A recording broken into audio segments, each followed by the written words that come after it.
I wanted to start today with something that is probably in some upcoming lecture.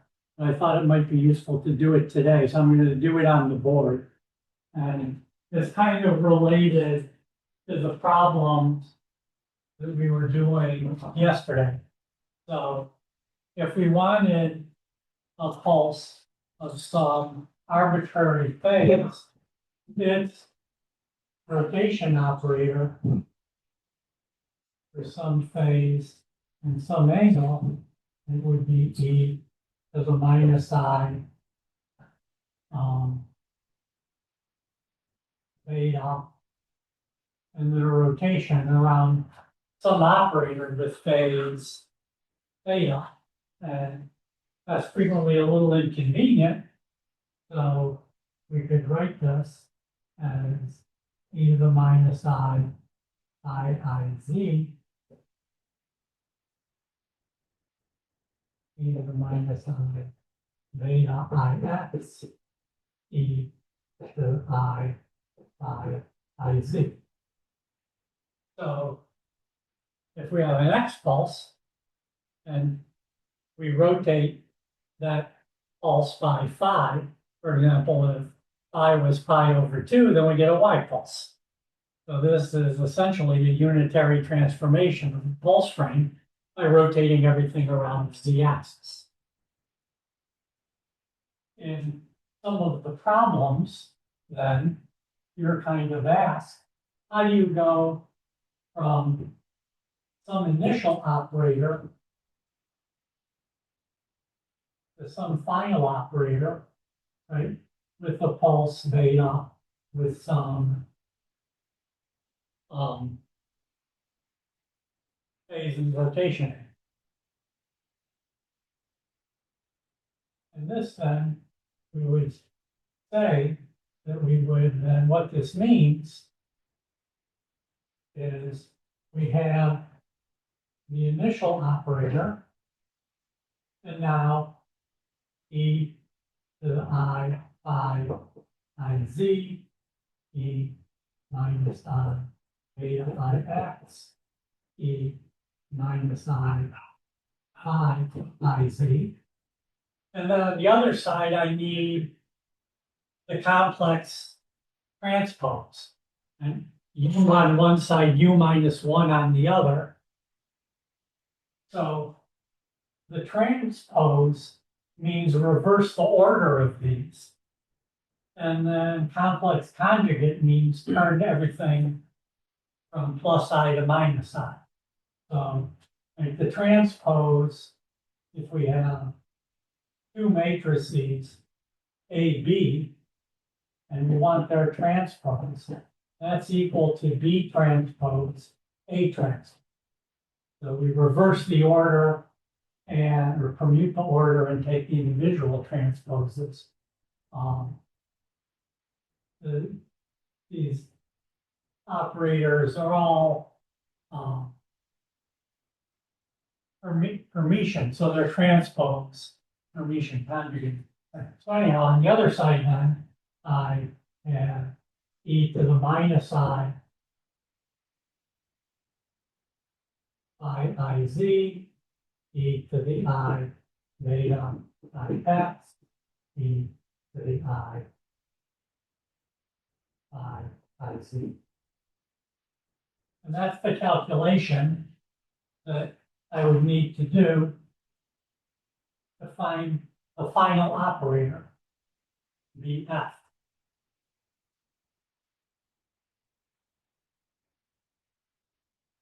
Now, the result of this calculation may generate a bunch of new operators. So, to find out only how much Bf there is, I need to, let me then for a moment, temporarily, call this sigma f, for the density operator after the pulse. How do I find how much Bf I have? Well, I use my trace operation. So the trace Bf bar sigma f would pick out from this answer only the part that is BF, the desired final part. All the other bits that came out will go to 0. And this, right, is the same as BF adjoint sigma f, right? The vertical bar means take the adjoint of what's on the other side, the complex transpose. So first simplification is this center, let me erase this a moment. This center part is a similarity transform of the initial operator. It's a rotation of the initial operator by -5, right? A positive rotation by 5 would have a negative on the left-hand side. So I can interpret this. I started out thinking of it as acting on the x operator, but now there's nothing that stops me from thinking of this as acting on b sub I, so that I can transform the b sub I operator by a rotation around z by -5. Now, if it so happens that I've written the b sub I operator in this shift basis, pluses and minuses, then if I have suppose b sub I is something like I1 plus, I2 plus, I3z, I4 minus, then we say that this would have a total coherence order of 1 plus 1 plus 0 minus 1, or a total coherence order of +1. And the sense is, if I do a rotation around z of I plus, it will gain a phase of -5, another phase of -5, no phase, and then a phase of +5. So the net phase accrued by rotating this around z is going to be e to the -I q sub I, or plus I, because it's going backwards, I. So if I'm in the raising and lowering basis, the shift basis, this is super easy. This will just give back b sub I e to the I q sub I. It's more complicated if I'm not in the basis of the plus and minuses, because if I have Ix, rotation around z generates Ix plus Iy, so I end up with a big gemisch of stuff. So this trick I'm telling you about is easiest if you're in the basis set where you have I plus, I minus, Iz, etc. Yeah. How did you know BI equals to those, or is it just arbitrarily? Well, I just picked one to show how you just count up the number of pluses, number of minuses, and z's. For example, the one problem in the problem set was I1 minus, I2 minus, so Q would be -2. Now, it depends on the particular operator, but it's very easy to figure out. You just add the number of pluses minus the number of minuses, and z's don't depend on z rotation. So this was just an example. So in general, I'm going to end up from this first bit, this with b sub I, the operator, and then whatever the phase factor was that was accumulating. So let me write then here. I will end up with V sub F adjoint. And I'm left over here, e to the minus I z, e to the minus I beta I x, v sub I. The phase factor is just a number, so it can come outside of all of this. E to the I beta I x, e to the I z. And then I make use of the convenient fact that the trace is unchanged by a cyclic permutation. So I'm going to move this over to here. So I can do that easily on the board by then saying, on this side I have e to the I z, and I cancel that side. I've used it to the other side. And now this part is a rotation of this operator by -5.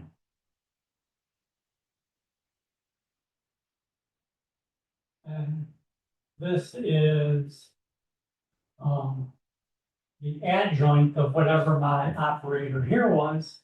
So this, because it's the adjoint, all the minus i's are changed to plus i's. So while I expect this to have picked up a phase +5, or let me make sure I did this one right. Hold on a second. This should be a rotation I minus IQ, so there should be a minus sign. Easy to get mixed up with minus sign. And I forgot to write it over here in the first one. So e to the minus I.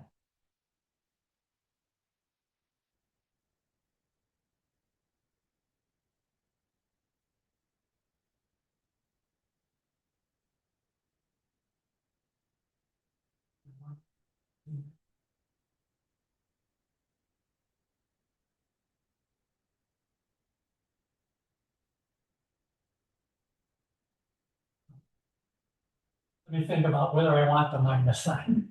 Anyhow, here, if I think then this like here was going to generate a minus I cube F, where that's the coherence order of this.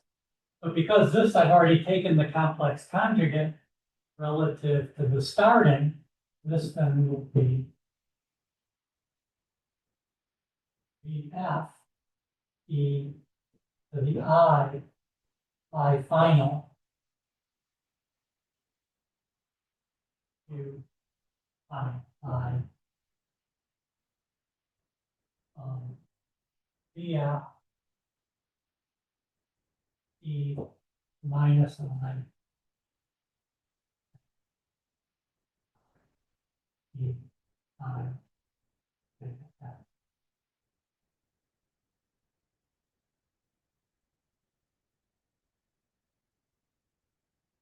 And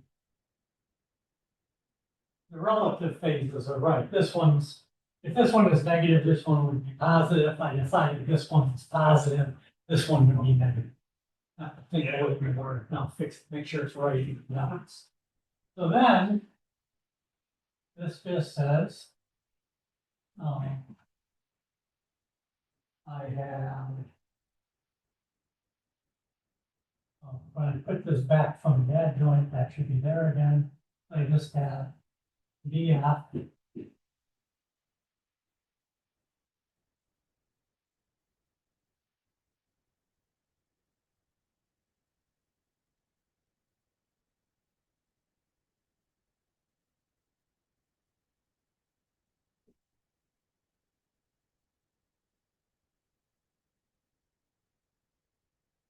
My result is really easy.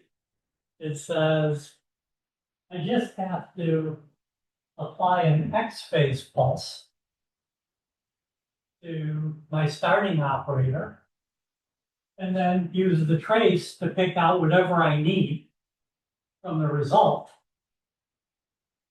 And the only thing that happens is there's some accrued phase. And I calculate the accrued phase very easily just by looking at the difference in this coherence order between the operator I started with and the operator I ended with. So, for example, in the problem, we had I1 minus I2 minus, and that's Q equals -2. And the operator you wanted at the end was on I1 minus I2Z. So what's its coherence order? -1.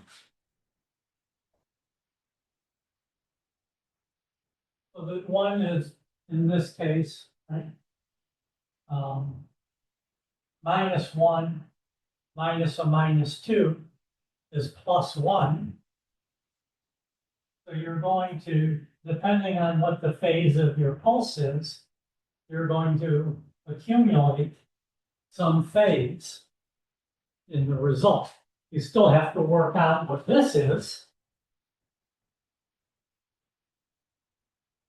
But you already know a lot about the problem very simply in this case.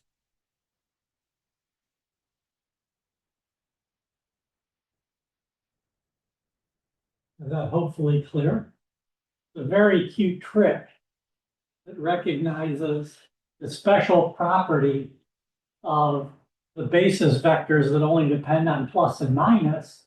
They just accrue phases for a z rotation. And then the trace is cyclically permutable, which let us apply a rotation to the starting operator and a rotation to the ending operator.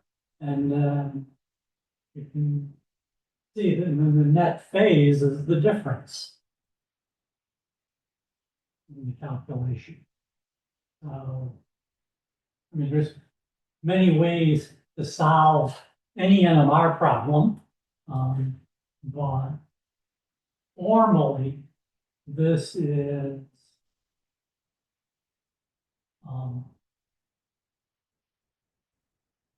how one does it. Everything goes into these raising and lowering operator bases. Now, separately from the problems they're doing, like for example, suppose we turned on the receiver and then wanted to record the signal from this final operator. This predicts that we might have a phase shift in the final operator, i.e. a phase error in the spectrum, depending on the result of this calculation. If this calculation gave I/2, we would say that the coherence at the start of acquisition was on the y-axis. If our receiver is on the x-axis, we'll see a phase error and we're going to phase correct it. So one way of thinking about how we set the receiver is that we want to set the receiver phase to cancel this phase error. So the receiver follows the phase of our coherence. And if we change the phase of the pulse, this calculation is going to change. The operators stay the same. But if phi is 0, here we're going to get no phase error, no phase accrued. If phi is pi/2 and this difference was 1, we're going to get a 90-degree phase shift. So if we change the phase of the pulse, we might want to change the phase of the receiver in order to cancel this accrued phase. And that idea leads on to phase cycling, where we're going to change the accrued phase that a signal has and have the receiver follow the desired coherence, because there may be other coherences here who, if we did this calculation, would have a different accrued phase. And if two coherences have a different accrued phase in this calculation, two final coherences starting from the same thing, then by changing the phase of the pulses, we might hope to distinguish them.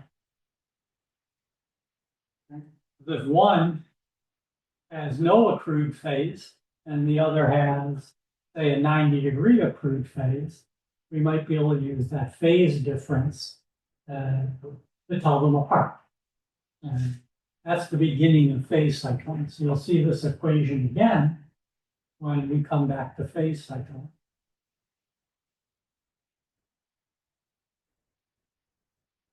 Anyhow, that'll just to hopefully help you do the problem.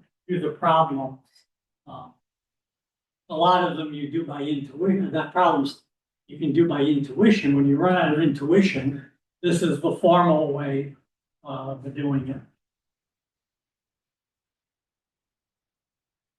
See now.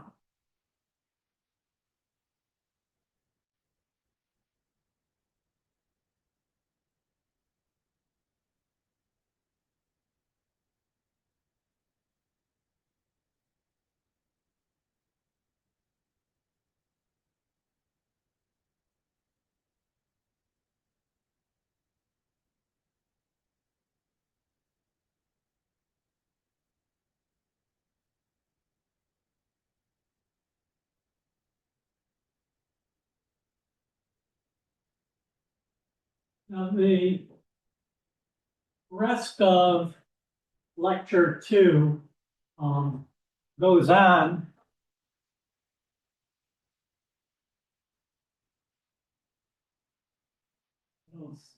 Yeah. These are in play.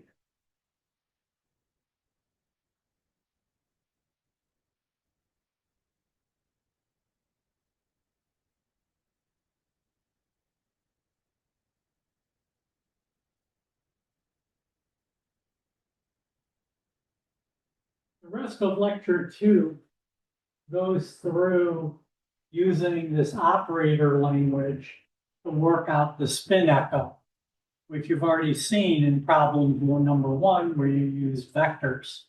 And I think I'm going to let you work through this section yourself, and you can come back with questions next class. So it's done first for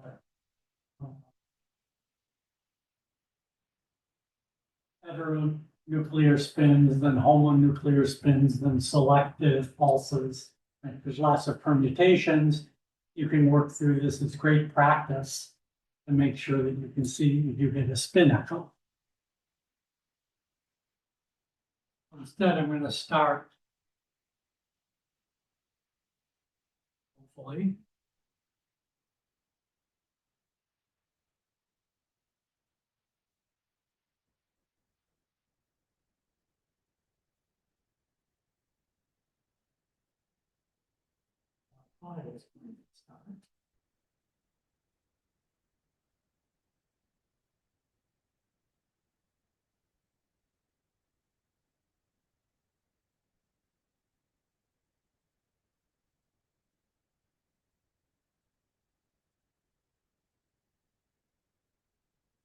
To start introducing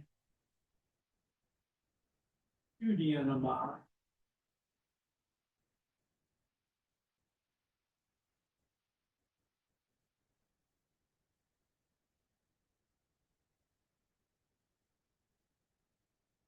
And we'll start with the cozy.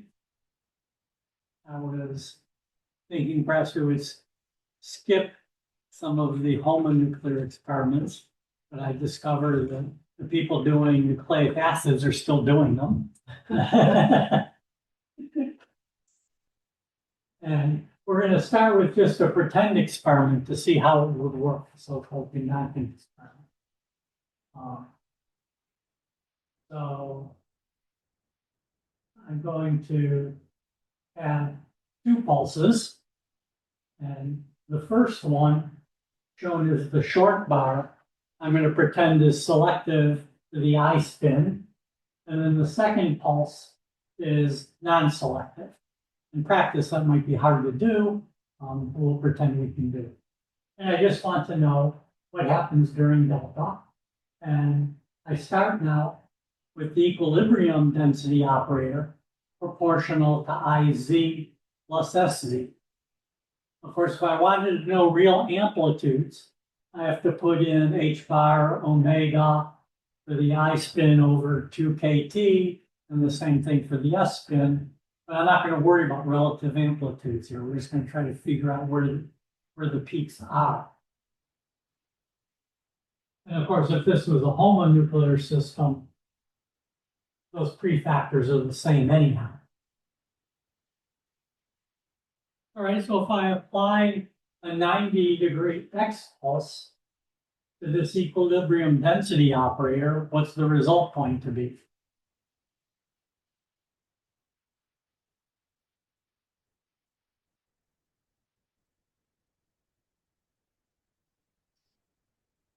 Minus IY plus SZ, because the pulse is selective. So nothing happens to the S spin. And now, during delta, I have to account for chemical shift evolution and scalar coupling evolution. If the spins are weakly coupled, it doesn't matter what order you do things.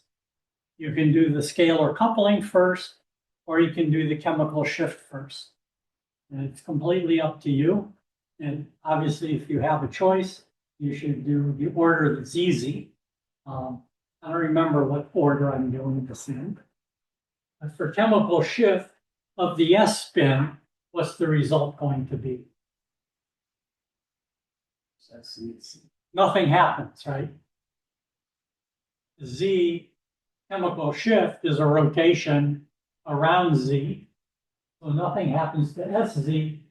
For chemical shift, I just have to worry about the I spin. What about scalar coupling for SZ?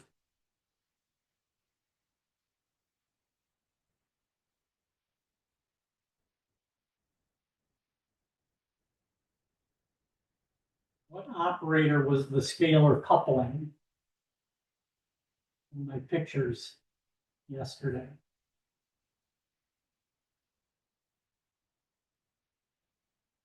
Yes. It was 2IZSZ.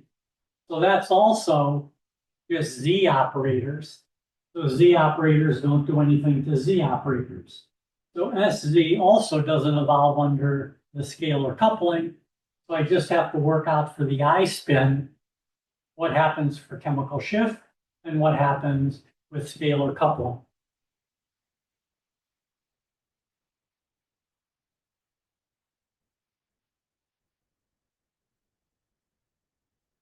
Now, I'm going to make my life simple by assuming that I've put the RF resonant with the I spin. So then, of course, omega I is 0, so the chemical shift evolution is really easy. Nothing happens. I'm on resonance with the I spin.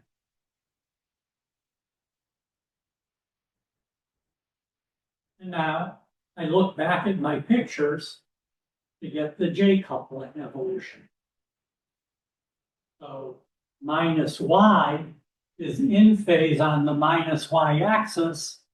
As the magnetization vectors counter-rotate under the J coupling, they're going to come towards the minus X and plus X axes. And I'm going to call that the antiphase operator. It will be 2IXSZ. And if you look back at the pictures, this is the result that we had. And this kind of calculation, I start with Z magnetization, I apply a pulse, I evolve the chemical shift, I evolve the scalar couplings. That's the starting point of almost every NMR experiment. So this will become second nature to you. And now I need to apply the 90-degree. And now it's going to be along the y-axis, and it's non-selective. So what does a y pulse do to IY? It doesn't do anything. So the first term is unaffected. What does y do to IX? Minus IZ. And what does y do to SZ?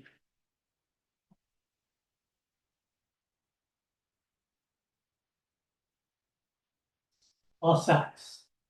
So I'm going to pick up minus 2 IZ is what I expect to see after the pulse, if I did the math correctly myself.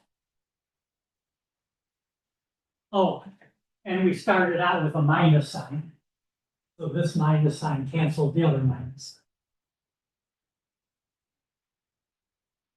And the magical result is we started with an antiphase operator on the I spin, and we've ended up with an antiphase operator on the S spin.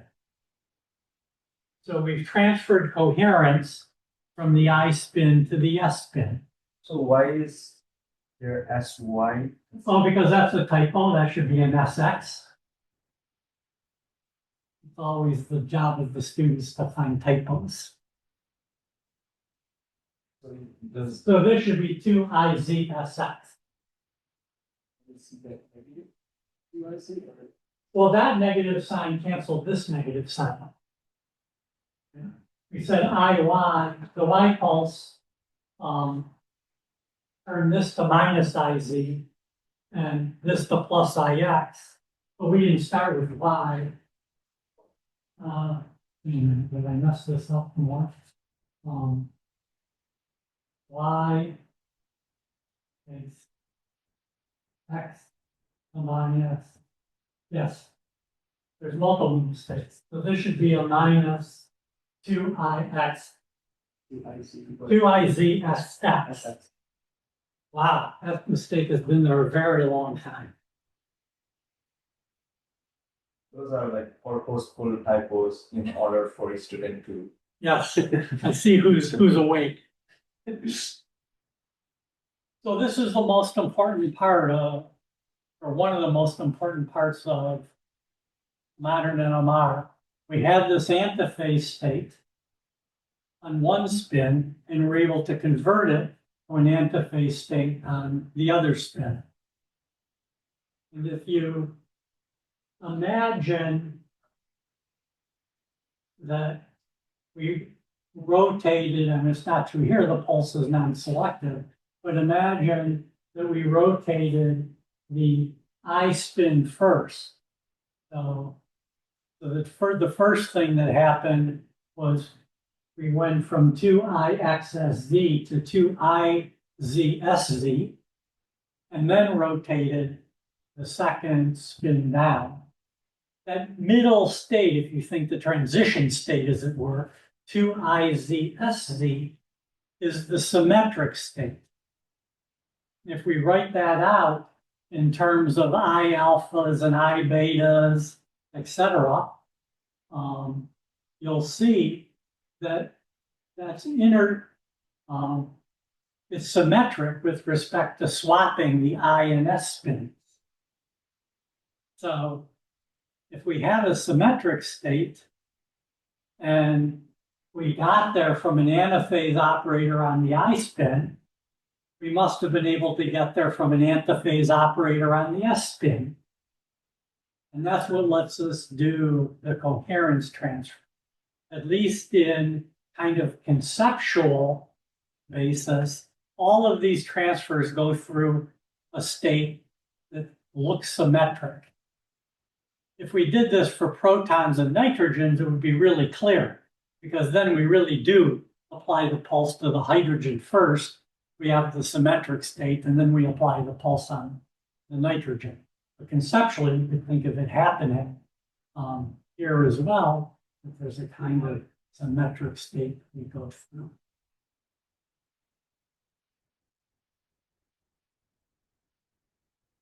one of the most important things, before 2D NMR was invented, how would you know if two spins were scalar coupled to each other? And back then, you would do a selective saturation of one spin and see if the other one was perturbed. But now, we're going to be able to tell if their two spins are J-coupled by whether we get this coherence transfer. Because we can only get coherence transfer if J was non-zero.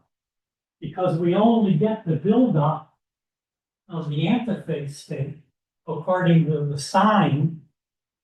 And if J is zero, sign is zero, no antiphase state, no transfer. So now we're looking at transfers, not intensity changes. And that's a hugely powerful advantage in modern NMR. So now I'm going to turn on the receiver. One thing we left out, Bill pointed out, of course, this pulse on Y also turned plus SZ to minus SY. That pulse was non-selective. So, more typos. Anyhow, what do we have for the spectrum? Well, here, minus IY, if our receiver is on X, this is going to be a negative dispersive signal. It's 90 degrees backwards from the receiver. And its amplitude isn't going to be unit amplitude. The amplitude is going to be modulated by this cosine function. We're then going to have an in phase, and this will be dispersive, but in phase doublet, right? This is going to be absorptive because it's an X operator, but it's going to be antiphase because we have the 2IZ. And then this is going to be a in-phase absorptive doublet. Our spectrum now is the superposition of three signals. Which one are we interested in?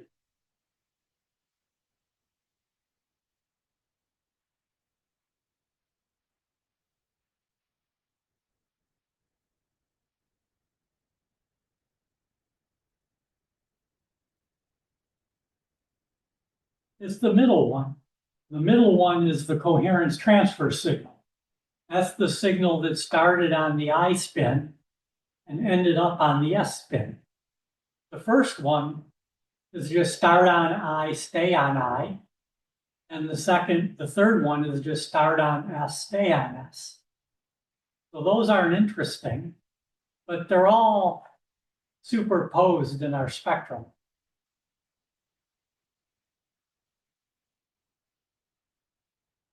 So hopefully,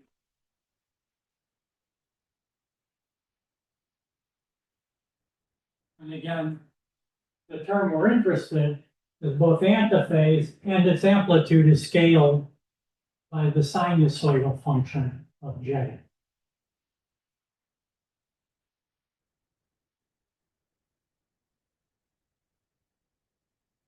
And we're interested in the middle one. The antiphase operator, its appearance tells us that there's a J coupling.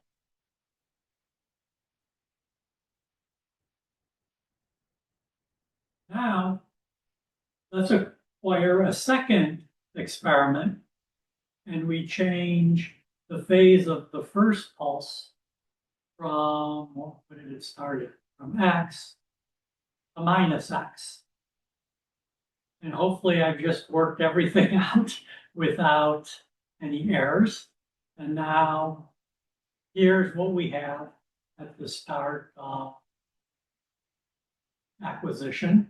We have now these terms, and if we subtract the two signals, we get rid of this SX term.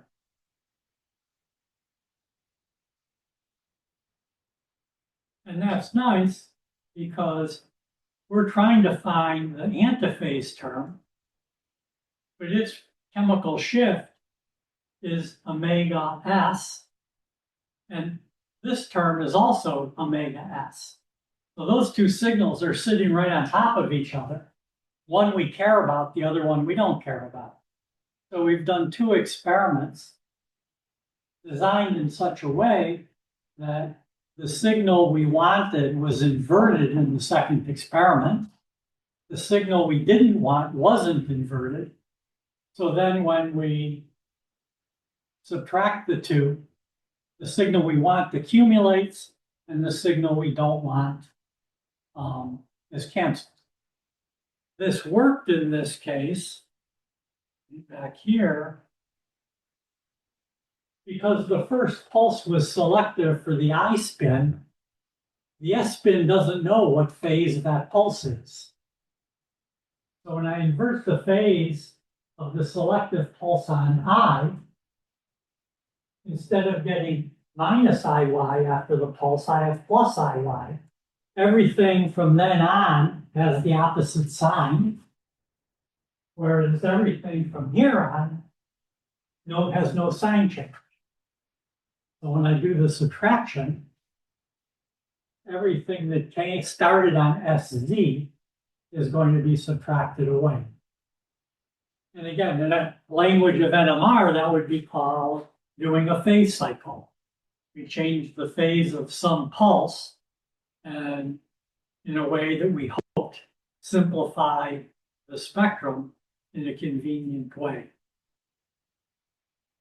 This also, in this simple case, might be called difference spectroscopy. We just had two signals and we subtracted them. So you'll see both terms. So here's an example.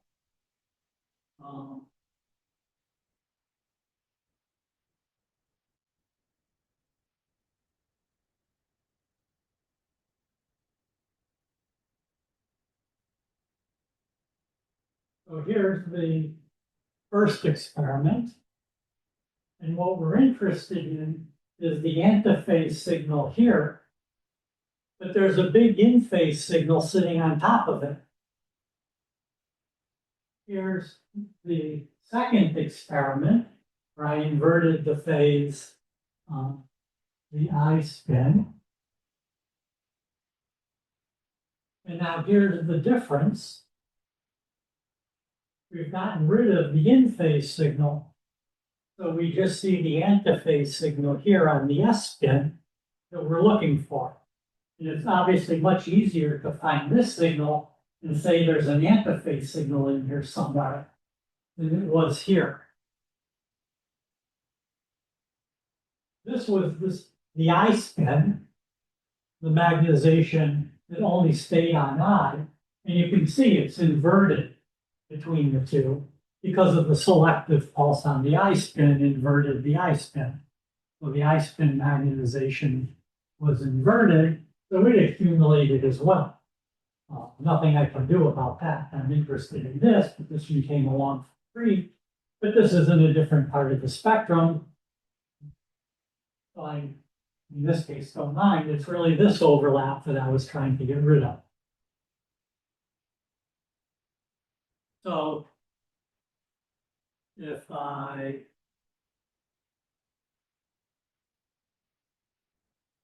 and all of these will be modulated by these sines and cosines. Right? So as I change delta, the relative amplitudes here are going to change. I picked the value 1/4J, give some intensity for both. But this is modulated by the cosine. This is modulated by the sine. So depending on what delta is, this might be big and this might be small and vice versa.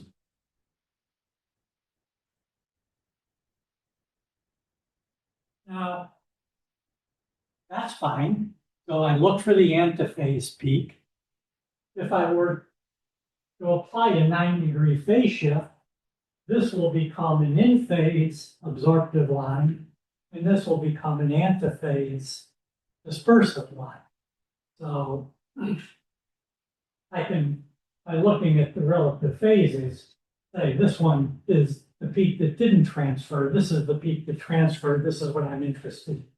On principle, I could look, if this was a complicated molecule, I could look through the spectrum and try to find all the antiphase signals and work out who the coupling partners to the I spin, and then do another selective pulse on a different I spin and find its coupling partners and work my way through the whole protein or nucleic acid.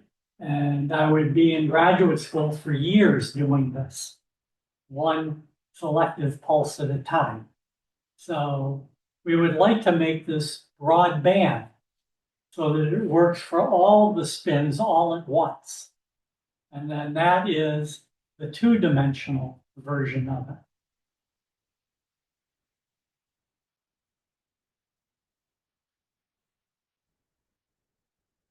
So now I make the pulses non-selective.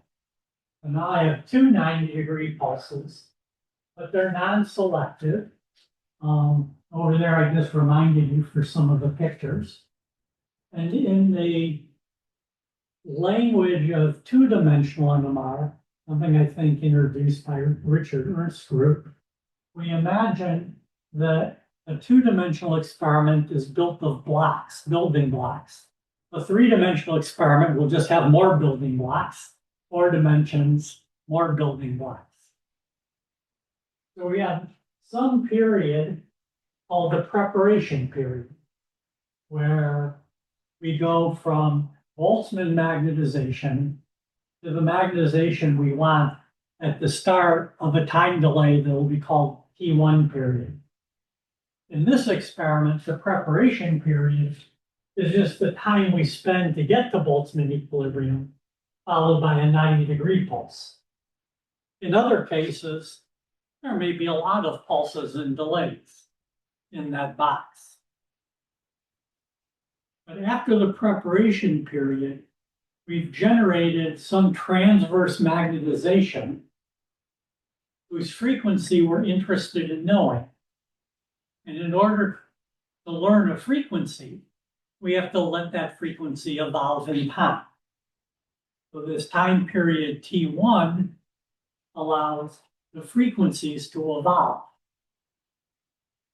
That plays the role of delta in my previous inductant experiment. And then will be another block called mixing, where we want to transfer coherence from the I spin to the S spin, or S spin to R spin, etc. That's, of course, the core of a 2D experiment, is we want to move magnetization from one spin to another. And you see in this case, this experiment, the magnetization is going to be moved by the J coupling. In the Gandhian experiment, the magnetization was moved because there was a J coupling that generated the antiphase. So here, the mixing pulse is just the single 90-degree pulse. But again, in some other 2D experiment, it could be a whole block of pulses and delays. The only important thing is that mixing block has to transfer coherence from some initial density operator to some final density operator. And then we turn on the receiver and measure what we ended up with. So the end result, right, is going to be a free induction decay, or an NMR spectrum, that's somehow modulated by everything that came before. And just as you saw, we had amplitude modulation of the signals caused by how long delta was, we're going to have modulations now caused by whatever T1 is. So we'll just go back and repeat the calculation that we just did. I'm going to pretend that I have a homonuclear system, I1 and I2. The pulses are all non-selective. So I'm just going to work out what happens for I1, because then I can figure out I2 just by swapping all the labels, because the problem is completely symmetric in this case, and it saves a lot of writing. Same thing, we start out I/2 pulse, we get minus IY. Now we want to take into account chemical shift of spin 1, which I called omega 1, and the evolution is T1. So our rule says, the picture over here, we get minus IY cosine omega 1 T1 plus IX sine omega 1 T1, because the minus Y axis rotates towards the plus X axis. And this gets us to the point, this first 90-degree pulse was preparation. Now we've done evolution, and we're about to start mixing, which is the second 90-degree pulse. Now, I've designated the phases of the pulses as phi1 and phi2. Right now, I'm doing it assuming phi1 is X and phi2 is X. And later on, we'll worry about what happens if I change the phases. So here I started with X. Oh, I'm sorry, we only did the chemical shift. Now we have to do the J coupling. And I have to apply the J coupling to each term. So each time I apply the J coupling, like this term minus I1Y is going to evolve under the J coupling to 2IXSZ by the rules shown here. And the cosine factor is just a number, so that just comes along for the ride. And I1X isn't shown on this picture, but it's going to evolve to 2I1Y, I2Z. So I end up with 4 terms here. The cosine terms from this starting operator, cosine of the coupling, sine of the coupling.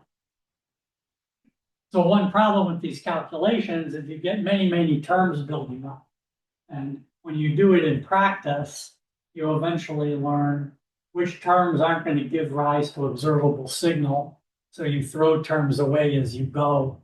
And in the beginning, you don't know which ones aren't going to lead to observable signals. So you end up with lots of terms. I think the first time I did this pulse sequence myself, I ended up with probably 5 or 6 pages of trigonometry. So now we're ready to apply this pulse, and we have to apply it to every one of these 4 terms.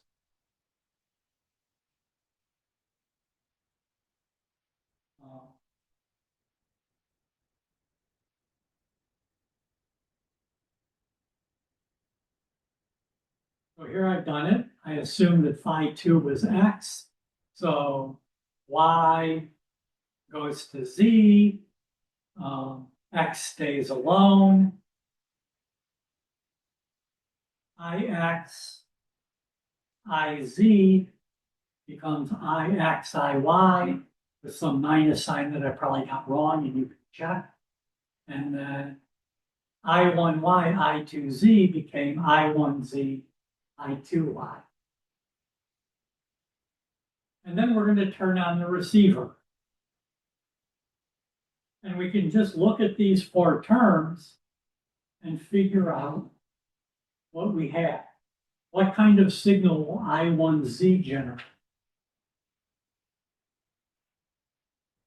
No signal, right? It's a Z. How about I1X, I2Y? No signal, it's multiple quantum. It's the sum of 0 and double quantum terms. So if this was a more extended sequence, at this point, I might say, I know I can get rid of these and stop carrying them around. Okay, I1X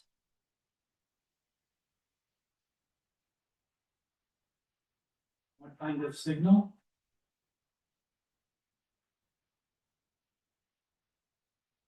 It's in phase and absorptive, line shape. And it's modulated with the sine of the chemical shift and the cosine of the J couple. That will be the amplitude of the peak. Is that interesting to us? No, we're trying to figure out if something has a J coupling, and we're going to have this peak even if the J coupling is 0, because the cosine would then be 1. This is the interesting peak, right? This is the peak that started as antiphase on the I spin before the mixing, and now is antiphase on the second spin. And it's modulated by the sine of the shift and the sine of the coupling, right? So this peak only, this operator only appears if there is a coupling. It's dispersive and antiphase. When we phase the spectrum, of course, it's up to us. Here, this says the first signal will be absorptive, the second signal will be dispersive, but we can apply a 90-degree phase shift after the fact and make this one dispersive and this one absorptive. That's up to us, whichever one seems more useful for us when we're done.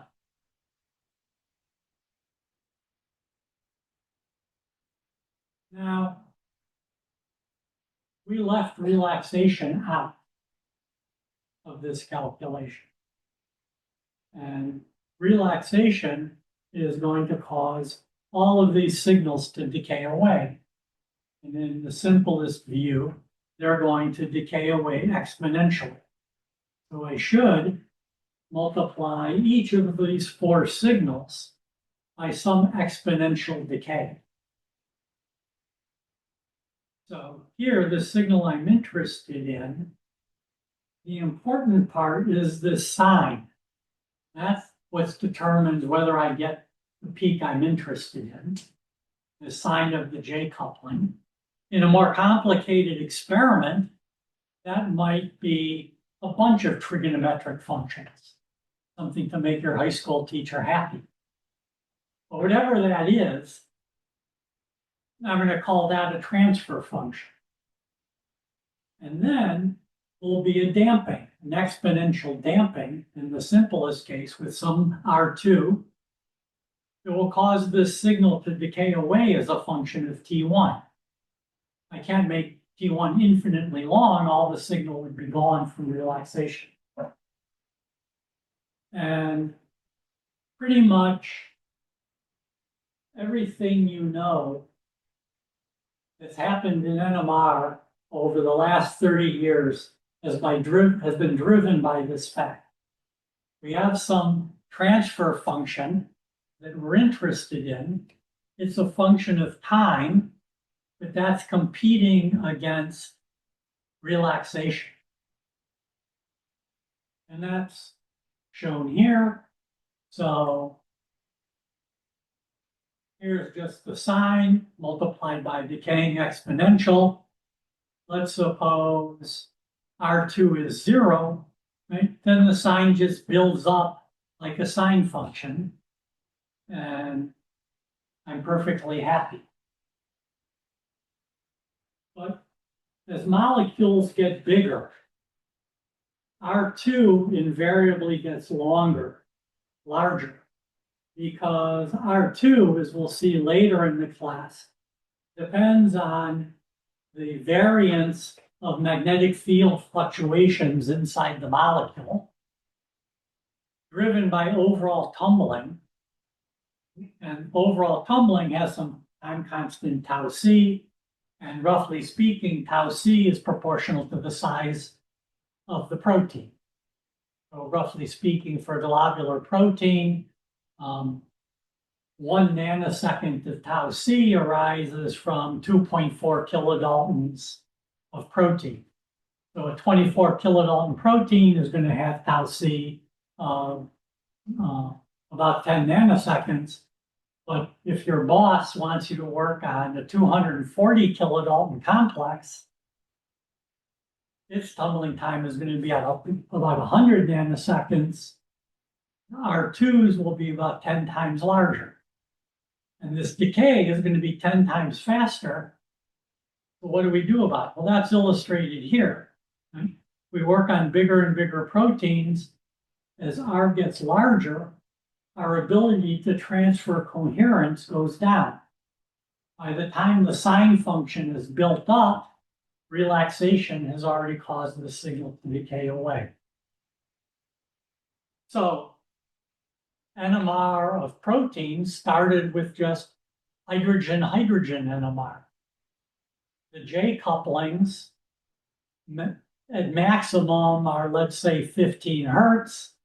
You start working with very small protein, BPTI, 56 residues or so. Life is good. But then your boss wants you to work on bigger proteins, and eventually the proton-proton experiments stop working because you get to the regime where R2 is bigger than the J couplings. That happened in the late 1980s. Graduate students had run out of a lot of small proteins to work on. There were only bigger proteins. But luckily, molecular biologists did us the favor of making it possible to express proteins in E. coli and isotopically label them. The scalar coupling constant between the amide hydrogen and amide nitrogen in an N15 labeled protein is 92 hertz. So instead of 15 hertz at maximum, many of the proton-proton scalar couplings are only at 2 hertz. Suddenly, you're way back at the top of this curve where R2 is much smaller than the coupling. But invariably, your boss wants you to work on bigger and bigger molecules, and you start working your way back down, and there's no more J coupling. And if you look at this equation that we'll eventually derive, there's then only two things you can do. You can make tau C smaller, or you can make this variance from the local magnetic field small. So how do you make tau C smaller?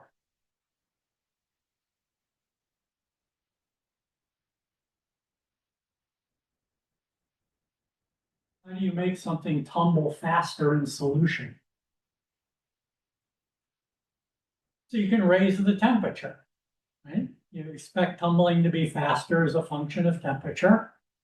The problem is your boss wants you to work on some delicate human protein involved in cancer, and you can't raise the temperature. So what's your strategy?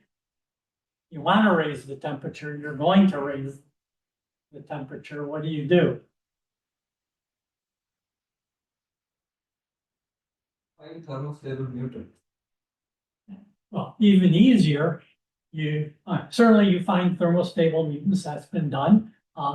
You go find some deep sea vent archaea that lives at 100 centigrade, find the homologous protein to your human protein, raise the NMR temperature to 40 degrees, do your work, and then try to map it back onto the human protein. Been done a lot. Finding thermostable mutations has been done. That's hard, sometimes harder work than finding the homologous protein from the thermostable organism. What else can you do?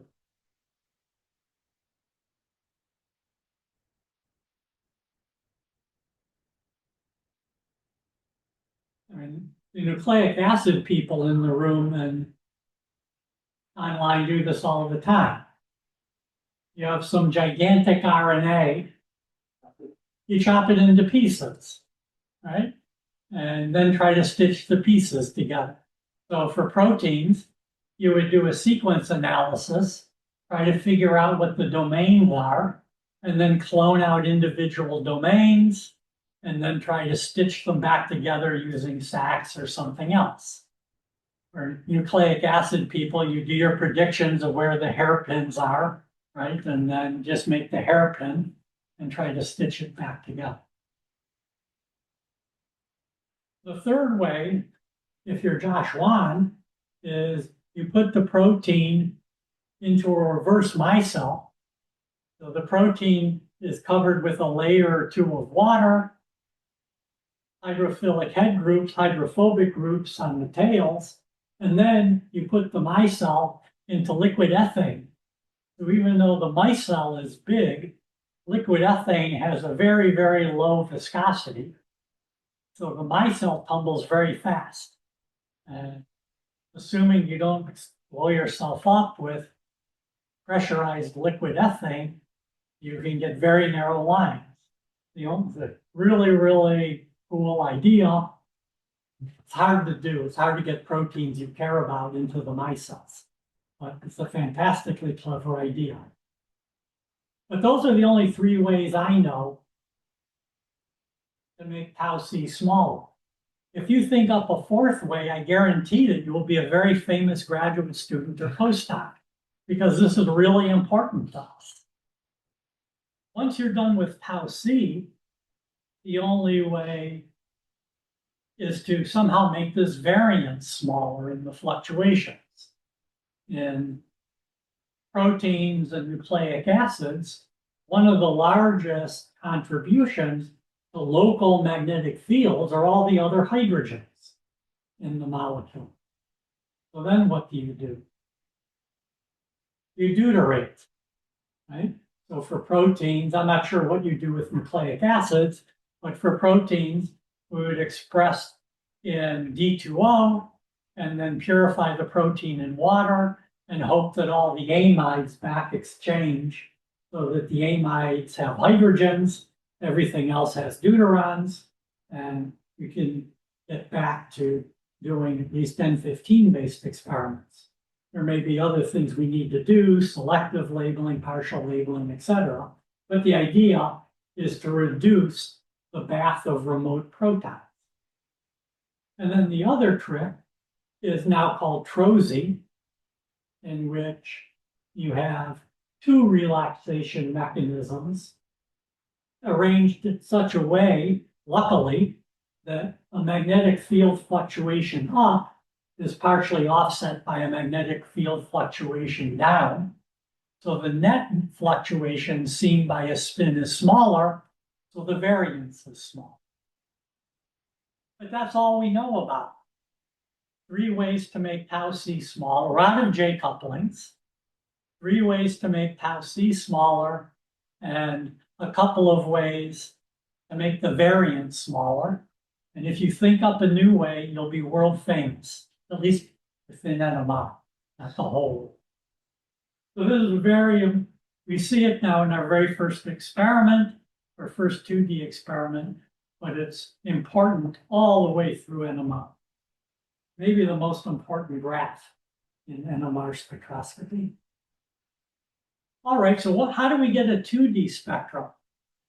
Well, the game is we start with T1 small, we record a free induction decay, and we get some peaks. We then increase T1, so these two pulses move apart. We get a new peak, and our peaks are now going to be modulated, start to be modulated by these sines and cosine functions. So the heights of the peaks are going to vary. We move them apart, the heights keep varying. And now we take this stack of 1D spectra and take vectors vertically and do another Fourier transform.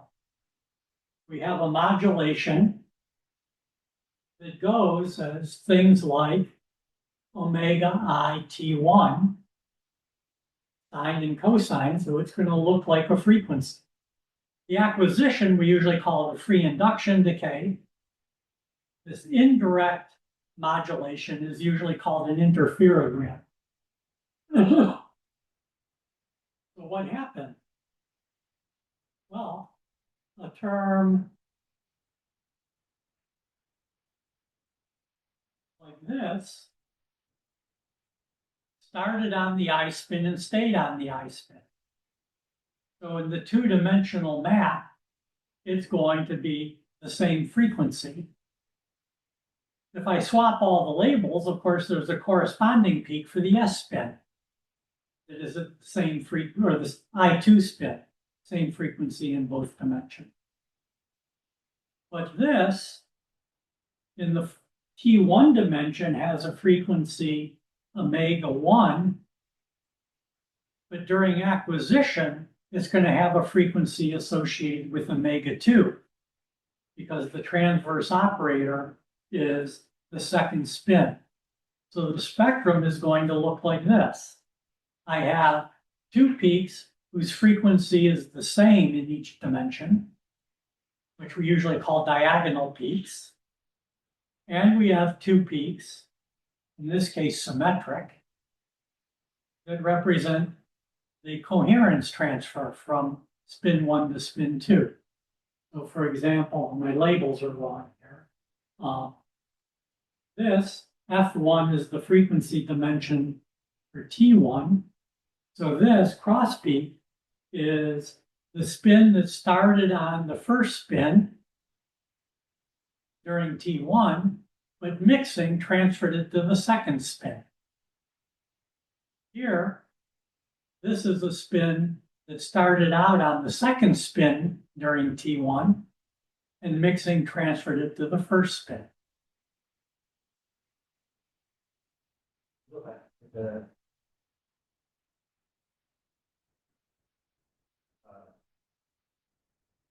The equation. Yeah. Mm-hmm. So for the term that's corresponding to the diagonal peak. Mm-hmm. That's the I1X. Yeah. So A is 0. Still see the back. Oh, yes. Cozy experiments that we've had.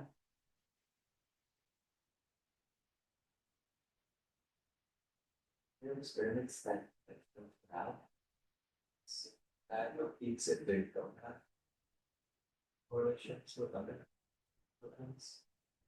So,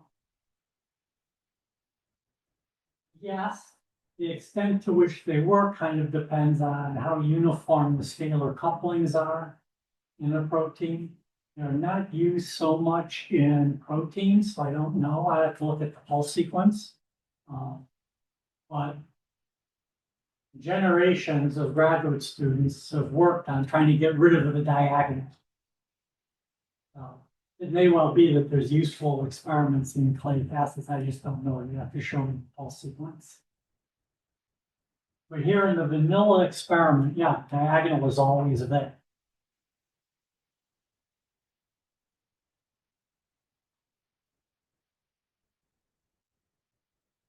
So the important thing is the appearance of a cross peak says there's a J coupling between those two spins. We don't have to worry about intensities or anything else. The cross peak is there. The spins with those two frequencies have a J coupling. From the size of the shape of the peak, we can try to work out the magnitude of the J coupling, etc. But just the appearance tells you that there's a J coupling. Now, and we'll finish in just a minute. Suppose that here I've labeled these I and S. Suppose I also had a J coupling to a spin R. Then we would see another pair of cross peaks that would connect the I spin frequencies to the R spin frequencies. And we would say that the I spin has a coupling to the S spin and to the R spin. So the cross peaks are a map of all the J couplings that a given spin has. We could make a matrix with all the spins on one axis, all the other spins on the other, numbered by some scheme of ours, and put an X everywhere there was a J coupling between two spins, the 2D is exactly that matrix. It's just that instead of numbering the spins by their sequence position, the spins are numbered by their chemical shift. The Hamiltonian is a pairwise Hamiltonian, 2IZSZ, only connects two spins. So the 2D experiment is a map of the Hamiltonian. It tells you what the structure of the Hamiltonian is, what partners the I spin has, or the S spin. So this means for the J coupling, the 2D experiment is the proper experiment. It exhibits the Hamiltonian, tells you the structure of the Hamiltonian. The 1D is a projection down along one of these axes, and you lose information. If we go to a 3D, there's not more information. We're just trying to get better resolution, because eventually the spectrum gets so crowded we can't tell uniquely the shifts. So then we don't know uniquely the labels, and then we go to a third dimension or a fourth dimension in order to gain resolution. But the fundamental information is in the 2D, because the Hamiltonian is pairwise and the 2D exhibits its structure. Now, the dipole coupling also is pairwise, and that means the NOESY, the other kind of main kind of solution NMR experiment, also just exhibits the structure of the Hamiltonian. It tells you which spins are close enough to have a dipole-dipole interaction. And again, it's just a matrix where spins are identified by their frequencies rather than just by assigning them an integer number. But it's a one-to-one mapping of the Hamiltonian to the spectrum, which again is one of these things that's just astonishing about NMR. Ray Freeman, one of the pioneers in NMR, was famous both for his NMR and for his aphorisms. And one of his aphorisms was, a 2D experiment is not always the best experiment to run, but it's always the best way to think about NMR. And it's because of this fundamental mapping of the Hamiltonian.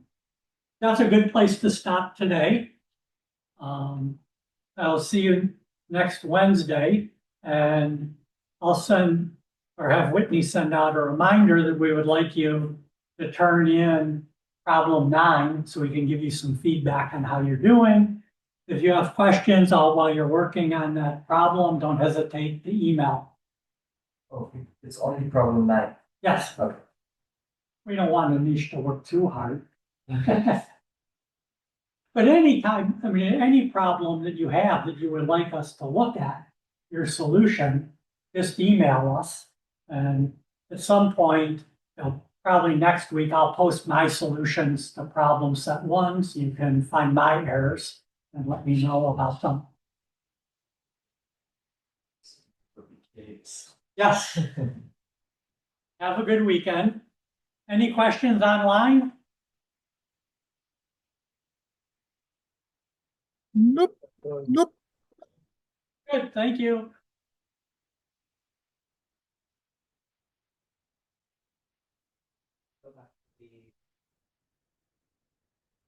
Mhm. You know me, I can always go back there. So in the last term, amplitude of the crossfeed signal does not depend on the amplitude of J. Because Right, well, when we each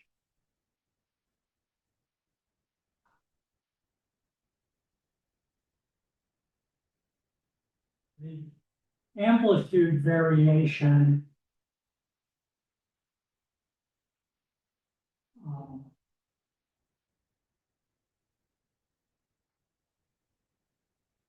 The amplitude variation from the sine part is going to be turned into the frequency, right?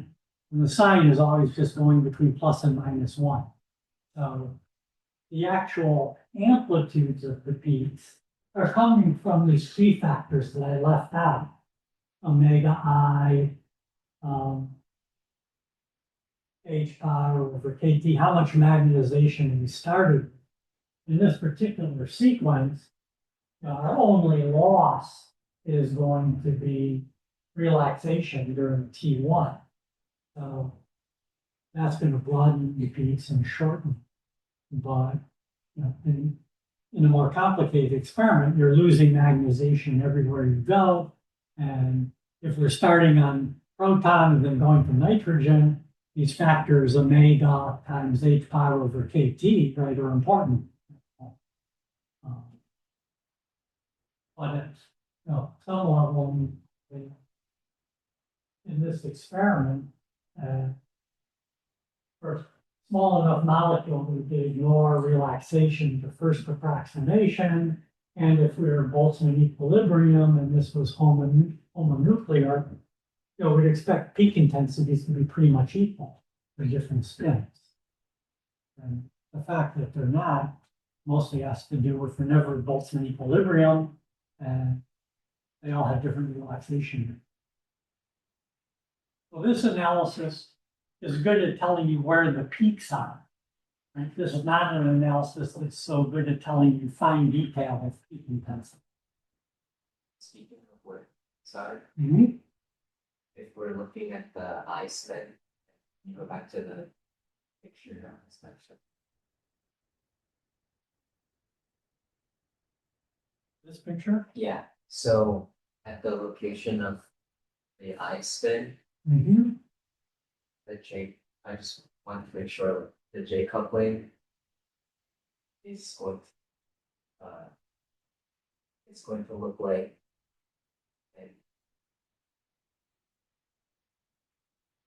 in phase dispersive signal that in phase at the cross peak.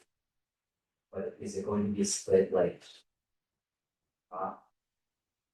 vertically or horizontal? So it'll end up being split in both, and we'll see that next time. Both, okay, because the S then also has a coupling. Right. Okay. So the fine structure, so all we've worked out right now is where we expect to see the peaks. And then we can ask, what's the fine structure? For homonuclear experiments, the fine structure is pretty important. By the time when you're doing heteronuclear experiments, most of the time the fine structure isn't so interesting. It's just where the peaks are.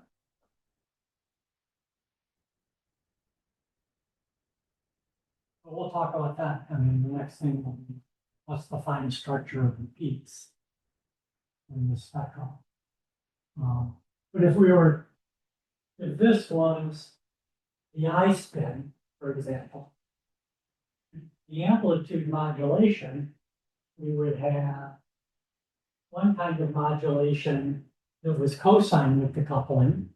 That's the I spin magnetization that started on I spin and stayed on I spin. But there will also be a coupling, a modulation with a sine function from the magnetization that started on S and ended up on I. So if you looked at the interferogram in reality, you would see it's a complicated beating of multiple frequencies together because you have the J coupling sine modulated and cosine modulating superposed on top of each other, plus the chemical shift. But the Fourier transform takes that apart into the individual frequency. Right? That's the magic of a Fourier transform. And it takes something from the time domain that's hard for us to look at and puts it in the frequency domain where we find it easy to look. So if you go to the spectrometer, And, you've probably normally been typing XFB to see your 2D spectra. If you type XF2, you'll only get the transform of the FID. Yeah. And then you can look up a column and see the interferogram that's built up. Again, it's always fun to go to the spectrometer and see how this all works. I have to do that on 800. Pardon? I have to do that on 800 Tomb a lot because sometimes the probe heater turns off during my experiment. You can see the shift, Yes. the peak position. Well, that used to be a really big problem when temperature control was worse than it is. Because then the peaks would wobble around. Oh. And when you Fourier transform that, that would give a band of noise called T1. When students spent a lot of their career figuring out methods to control T1 noise. But eventually the spectrometer just got better.